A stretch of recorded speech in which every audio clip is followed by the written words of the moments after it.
सलमान खान के घर के बाहर हुई फायरिंग के मामले में आरोपी अनुज थापन का फिर से पोस्टमार्टम किया जाएगा। पंजाब और हरियाणा हाईकोर्ट ने आदेश दिया। पुलिस ने दावा किया था कि आरोपी अनुज थापन ने हाल ही में हिरासत में खुदकुशी कर ली थी। इसी मामले में उसके परिवार ने हाईकोर्ट से दोबारा पोस्टमार्टम करवाने की अपील की थी।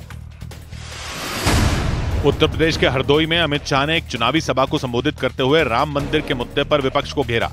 गलती से भी ये राहुल बाबा और अखिलेश आ गए तो ये दो शहजादे राम मंदिर पर बाबरी ताला लगाने का काम करेंगे।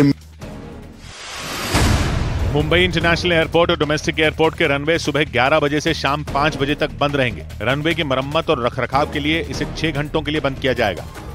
उधर राजस्थान के राजसमंद में एक अस्पताल में उस वक्त अफरा तफरी मच गई जब वहां एक आदमी ने एक डॉक्टर पर डंडे से हमला कर दिया। बताया गया कि हमले से कुछ देर पहले ही वो आदमी अपने बच्चे को इलाज के लिए उस अस्पताल ले आया था, लेकिन आरोप लगा कि ठीक से इलाज न मिलने से नाराज उस आदमी ने डॉक्टर के सिर पर डंडे से वार कर दिया। तस्वीरों में दिखा कि कुर्सी पर बैठे उन डॉक्टर ने हमलावर को दूर से ही देख लिया। यही वजह रही कि डंडे के सिर पर पड़ने से पहले ही उन्होंने उसे हाथ से पकड़ लिया, लेकिन आरोपी फिर भी नहीं माना। उसने डंडे को छुड़ाने और दोबारा हमला करने की कोशिश की, लेकिन डॉक्टर ने डंडे को पूरी मजबूती से पकड़कर रखा और शोर मचाना शुरू कर दिया। इसके बाद अस्पताल कर्मचारियों समेत कई लोग वहां पहुंच गए। उन्होंने हमलावर को दबोच लिया और इस मामले की सूचना पुलिस को दे दी। थाना अधिकारी साहब जो है तुरंत जो है प्रभाव से आए और उसको जो है अरेस्ट करके ले गए। अस्पताल प्रशासन ने पुलिस से आरोपी के खिलाफ सख्त कार्रवाई की मांग की।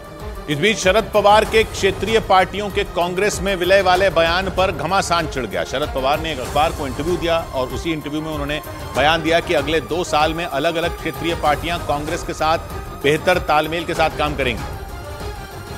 और ये बोलने के बाद शरद पवार ने बयान दिया था कि कुछ क्षेत्रीय पार्टियां अपने हितों को ध्यान में रखते हुए कांग्रेस पार्टी में विलय करेंगी। यही नहीं, उन्होंने ये तक बोल दिया था कि उन्हें कांग्रेस और एनसीपी में कोई अंतर नहीं दिखता, क्योंकि दोनों ही पार्टियां गांधी और नेहरू की विचारधारा को मानती हैं। अखबार को दिए एक इंटरव्यू में शरद पवार ने जो ये बयान दिया था वो देखते ही देखते सियासी मुद्दा बन गया। शरद पवार की पार्टी एनसीपी शरद चंद्र से सवाल पूछे गए और पार्टी नेताओं ने इस पर नपीतुली प्रतिक्रिया दी। अनेक प्रदेश, याचा अर्थ ही मराठी भाषा आहे। अनेक म्हणजे कोणी असू शकतो ना, सगळे आणि अनेक मध्ये अंतर है। पवार के बयान पर उनकी पार्टी ने भले ही नाप तोल कर बयान दिया, लेकिन बीजेपी ने इसे हाथों हाथ लिया कि श्रीमान शरद पवार जी ने लोकसभा में होने वाली उनकी करारी हार को खुले मन से स्वीकार किया है। यानी चुनाव के बीच शरद पवार के बयान ने एक नए मुद्दे को हवा दे दी, क्योंकि उनके बयान को शरद पवार गुट की एनसीपी के कांग्रेस में विलय का संकेत माना गया। क्योंकि एनसीपी अब पहले वाली एनसीपी नहीं रही, टूट चुकी है और एनसीपी का नाम और उसका चुनाव चिन्ह अजीत पवार गुट को मिल चुका है और शरद पवार गुट की पार्टी का नाम एनसीपी शरद चंद्र है। इधर उत्तर प्रदेश के कन्नौज में अखिलेश यादव की बेटी अदिति यादव ने अखिलेश यादव के लिए चुनाव प्रचार किया। इससे पहले अदिति यादव ने मैनपुरी में अपनी मां डिंपल यादव के लिए चुनाव प्रचार किया था।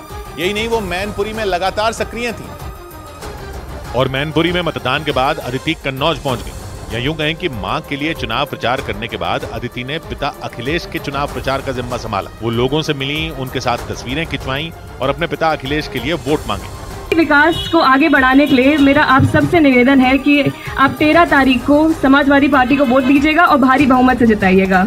कुछ दिन पहले तक अदिति का यही अंदाज मैनपुरी में भी नजर आ रहा था, क्योंकि वो कुछ इसी तरह अपनी मां डिंपल यादव के चुनावी क्षेत्र में पसीना बहा रही थी और अलग अलग इलाकों में घूमकर उनके लिए वोट मांग रही थी। कहा जा रहा है कि उन्होंने इसके लिए कुछ दिन चुनाव प्रचार करना सीखा था और डिंपल यादव के साथ साथ घूमती थी, लेकिन बाद में वो अकेली ही उनके लिए वोट मांगने निकल पड़ी थी। और मैनपुरी के बाद कन्नौज में भी उनका यही अंदाज दिखा।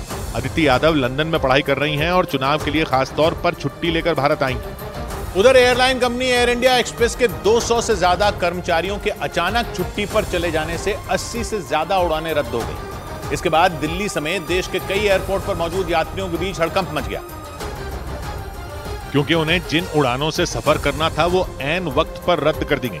और ये कोई छोटा मोटा आंकड़ा नहीं था, बल्कि एक दिन में एयर इंडिया एक्सप्रेस की 80 से ज्यादा उड़ानों को रद्द किया गया। दिल्ली एयरपोर्ट पर इस वक्त हम मौजूद है और आप देखिए जो पहला बोर्ड आपको नजर आ रहा है तो एयर इंडिया एक्सप्रेस की जो जयपुर की फ्लाइट है उसके आगे आपको निरस्त यानी कि कैंसल्ड नजर आ रहा है। बताया गया कि ये नौबत इसलिए आई क्योंकि airline company air India express के 200 से ज्यादा कर्मचारी अचानक छुट्टी पर चले गए। एयर इंडिया एक्सप्रेस के मुताबिक उसके 200 से ज्यादा कर्मचारियों ने एक रात पहले बीमार होने की वजह बताकर एक साथ छुट्टी ले ली। इनमें पायलट, सीनियर क्रू मेंबर और बाकी कर्मचारी भी शामिल बताए गए।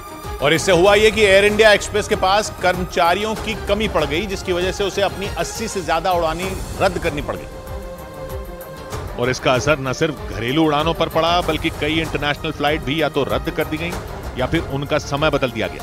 दावा किया गया कि एयर इंडिया एक्सप्रेस के कर्मचारी लंबे वक्त से कंपनी से नाराज चल रहे थे, क्योंकि खबरों के मुताबिक एयर इंडिया एक्सप्रेस का एयर इंडिया के साथ विलय होने वाला है। इस वजह से उसके कर्मचारियों को नौकरी जाने का डर सताने लगा।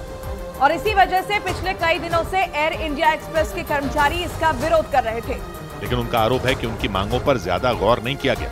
इसके बाद 200 से ज्यादा कर्मचारियों ने अचानक छुट्टी लेकर एयर इंडिया एक्सप्रेस को मुश्किल में डाल दिया। इधर शराब घोटाला मामले में जेल में बंद मनीष सिसोदिया को कोर्ट से फिर राहत नहीं मिली।